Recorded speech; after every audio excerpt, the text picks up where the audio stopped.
ತಕ್ಷಣ ಕೇಳಿದರು, ನೀವು ಹೇಳುವಂತ ಈ ಸಮಾಧಾನ ನನಗೆ ಸಿಗುತ್ತದೆಯಾ ಎಂಬುದಾಗಿ. இந்த சமாதானம் உங்களுக்கு இயேசு தருவார். ಹೌದು, ಈ ಸಮಾಧಾನವನ್ನು ನಿಮಗೂ ಯೇಸು ಕೊಡುವ. நான் கிறிஸ்தவன் அல்லவே. ಅವರು ಅಂದನು, ನಾನು ಕ್ರೈಸ್ತನ್ ಅಲ್ವಲ್ಲ, எனக்கு கூட இயேசு சமாதானம் தருவார். ನನಗೂ ಕೂಡ ಯೇಸು ಸಮಾಧಾನ ಕೊಡುವನ. நான் சொன்னேன், இயேசு மதங்களுக்கெல்லாம் அப்பாற்பட்டவர். ನಾನು ಹೇಳಿದೆ, ಯೇಸು ಮತಗಳಿಗೆಲ್ಲ ಮಿಗಿಲಾದವನು. உங்களுக்கு சமாதானம் தருவார், ನಿಮಗೂ ಸಮಾಧಾನ ಕೊಡುವ. இப்பவே எனக்கு கிடைக்குமா?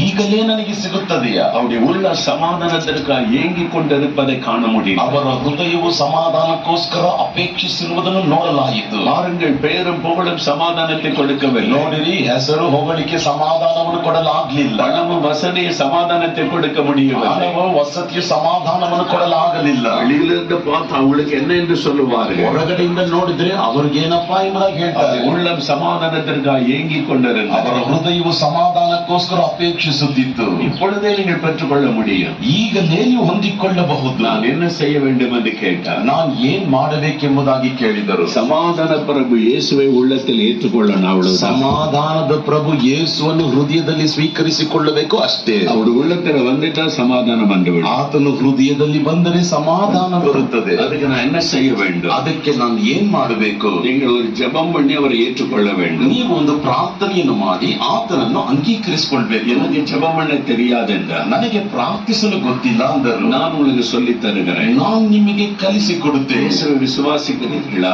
ಯೇಸುವನ್ನು ನಂಬುತ್ತೀರಾ? அவருடைய பாவத்தை சிலுவையில் சுமந்து விட்டார். ನಿಮ್ಮ ಪಾಪವನ್ನು ಶಿಲುಬೆಯಲ್ಲಿ ಹೊತ್ತುಕೊಂಡ. பாவம்தான் சமாதானத்தை பாதிக்கிறது. ಪಾಪವೇ ಸಮಾಧಾನವನ್ನು ಬಾಧಿಸುತ್ತದೆ. அதை அறிக்கையிட்டு ஜெபித்தால் உடனே இயேசு மன்னிப்பார். ಅದನ್ನು ಅರಿಕೆಯಿಟ್ಟು ಪ್ರಾರ್ಥಿಸಿದರೆ ತಕ್ಷಣ ಯೇಸು ಕ್ಷಮಿಸುವ. சரி, நான் ஜெபிக்கிறேன். ಸರಿ, ನಾನು ಪ್ರಾರ್ಥಿಸ್ತೇನೆ. என்னோடு அவர் முழங்கால் படியிட்டார். ನನ್ನೊಟ್ಟಿಗೆ ಅವರು ಮೊಣಕಾಲು ಒರಿದರು. தன்னை தாழ்த்தி ஜெபம் பண்ணி ತನ್ನನ್ನು ತಗ್ಗಿಸಿ ಪ್ರಾರ್ಥಿಸಿದರು. இயேசுவே என் பாவங்களை மன்னி. ಯೇಸುವೇ ನನ್ನ ಪಾಪಗಳನ್ನು ಕ್ಷಮಿಸು. நான் உம்மை விசுவாசிக்கிறேன். ನಾನು ನಿಮ್ಮನ್ನು ನಂಬುತ್ತೇನೆ. என் உள்ளத்திலே வா. ನನ್ನ ಹೃದಯದಲ್ಲಿ எனக்கு சமாதானம் தாரும். ನನಗೆ ಸಮಾಧಾನವನ್ನು அதன் ಕೊಡು. பிறகு அவருக்காக நான் ஜெபம் பண்ணி ಅದಾದ ನಂತರ ಅವರಿಗೋಸ್ಕರ ನಾನು ಪ್ರಾರ್ಥಿಸಿ. ஒரு பெரிய சந்தோஷம் அவருக்கு. ಅವರಿಗೆ ಬಹಳ ಒಂದು ದೊಡ್ಡ ಸಂತೋಷ.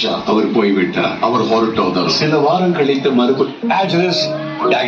ಎಂಬುದಾಗಿ ಕೇಳಿದೆ. என் பிரச்சனை ஒண்ணும் மாறவில்லை. ನನ್ನ ಸಮಸ್ಯೆಗಳು ಏನ್ ಬದಲಾಗ್ಲಿಲ್ಲ. பிரச்சனை அப்படியே தான் ನನ್ನ இருக்கிறது. ಸಮಸ್ಯೆಗಳು ಹಾಗೇ ಇದೆ. ஆனா எனக்குள்ளே ஒரு மாற்றம். ಆದ್ರೆ ನನ್ನೊಳಗೆ ಒಂದು ಬದಲಾವಣೆ. இதுக்கு முன்னால நான் அப்படி இருந்ததே இல்லை. ಇದಕ್ಕೆ ಮುಂಚಿತವಾಗಿ ನಾನು ಈ ರೀತಿಯಾಗಿ என் உள்ளத்துல ஒரு பெரிய ஆத்ம அமைதி சமாதானம் காணப்படுகிறது. ನನ್ನ ಒಳಗೆ ಒಂದು ದೊಡ್ಡ ಆತ್ಮ ಶಾಂತಿ ಸಮಾಧಾನ ಕಾಣ್ತಾ ಇದೆ.